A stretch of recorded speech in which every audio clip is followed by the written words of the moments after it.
Bonjour les chats cocottes, comment allez-vous? Aujourd'hui, je vais vous lire une histoire appelée Martine, écrite par Gilbert Delahaye, dessinée par Marcel Marly. Martine en voyage. Martine et Annie sont deux petites filles rêveuses et insouciantes. Toute la journée, elles jouent à la balançoire et courent derrière les papillons. Mais elles ne savent ni lire, ni écrire, ni compter. Parfois, elles sont même très étourdies. Chaque jour, maman leur apprend à lire, à faire des additions, à écrire papa, maman, poupée, ballon. C'est si simple. Mais Martine et Annie préfèrent jouer dans le jardin.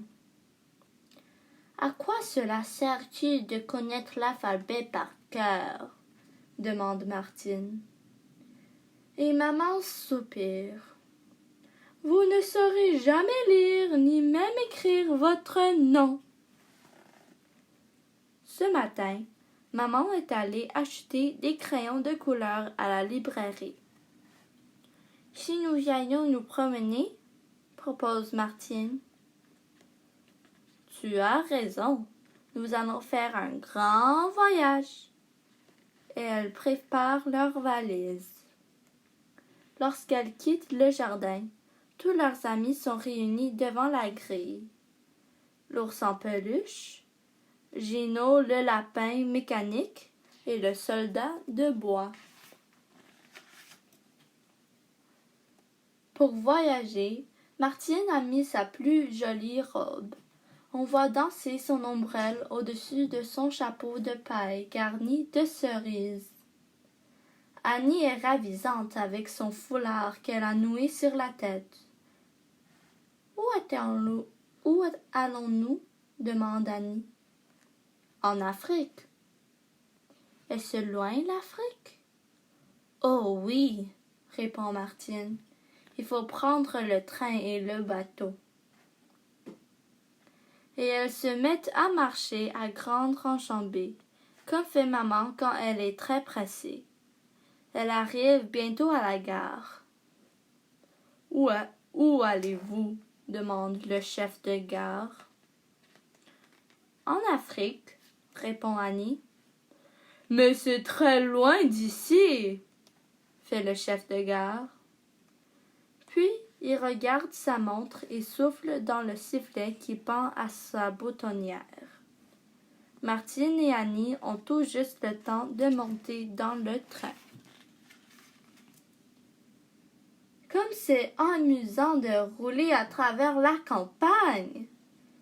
Dans les prés, les agneaux font des cambrioles parmi les boutons d'or et les marguerites. La bergère envoie des baisers à Martine et à Annie. Jamais elles n'ont fait un tel voyage. Tout à coup, le train s'arrête au milieu d'un village. On descend sur le quai. Nous allons suivre ce chemin, décide Martine. Elle prend la main d'Annie. La route est longue. Il fait très chaud. Au bout de la route, il y a un pont. Sous le pont, un fleuve. Au bord du fleuve, un arbre rempli d'oiseaux. C'est là qu'il faut prendre le bateau? Je crois oui. Nous allons l'attendre ici. Tiens, il y a un écriteau. Qu'est-ce qui est écrit? Demande Annie. Je ne sais pas, fait Martine perplexe. Annie et Martine s'assoient au bord de l'eau. Elles attendent toute la journée et toute la nuit le bateau qui doit les amener en Afrique. Le lendemain, comme il n'est pas encore arrivé, elles le cherchent partout. Vient à passer un petit boulanger. Petit boulanger, appelle Martine.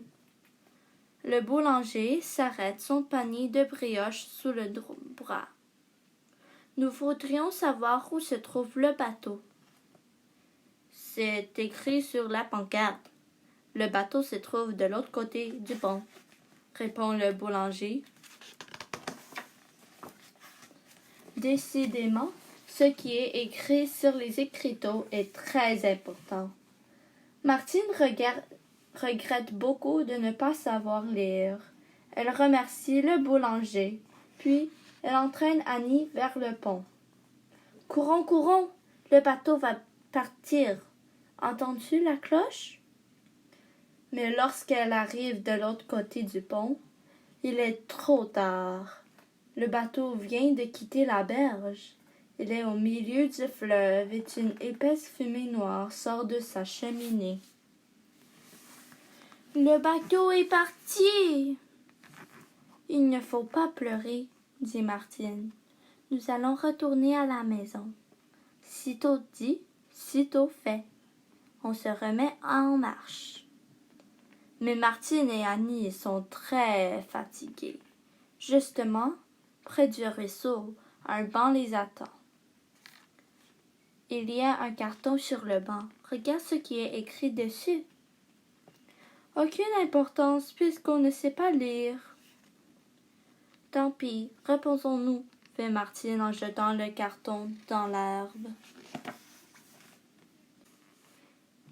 Et là, le fermier vient de le peindre en vert. C'est pourquoi il a écrit sur le carton « Prenez garde à la peinture ». Et voilà que la robe de Martine est toute tachée. Que va dire maman? Si Martine avait su lire, elle aurait fait plus attention. Après avoir nettoyé sa robe sur le bord du ruisseau, elle dit « Traversons le village. » À l'entrée du bourg, un fermier conduit une charrette chargée de blé. « Le chemin de la maison, c'est par ici, monsieur? » lui demande Martine. « Oui, mes enfants, c'est par ici. Il faut prendre la 8e route à droite. » La route joue à saute-mouton sur la colline. Puis, elle rencontre une autre route, une 3e et une 4e. Il y en a tant qu'on ne sait plus les compter. Martine et Annie se trompent de chemin et se perdent dans la forêt, ce qui n'arrive jamais lorsqu'on a bien appris à compter. La forêt est habitée par les lapins, les oiseaux et les écureuils. « Venez jouer avec nous, » demande un lapin. « Nous cueillons des mûres, » ajoute un merle. « Nous voulons rentrer chez nous, » interrompt Martine, qui se fâche. « Où est notre maison? » insiste Annie. À ces mots, tous les animaux se mettent à rire. « Il n'y a pas de maison ici, » explique Maman Lapin. « Ici, c'est la forêt avec les arbres, les clairières et les petits sentiers qui n'en finissent pas. » Comme elle a bon cœur, elle ajoute « Je vais vous reconduire après de votre maman. La nuit va bientôt tomber. » Elle prend sa lanterne et des allumettes. Martine et Annie la suivent.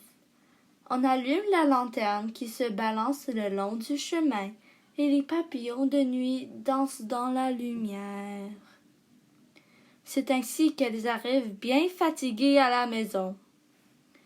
Maman leur tend les bras et remercie Maman Lapin de tout cœur. Tout le monde est content. Ginot, l'ours et le soldat de bois se mettent à danser autour de Martine et d'Annie.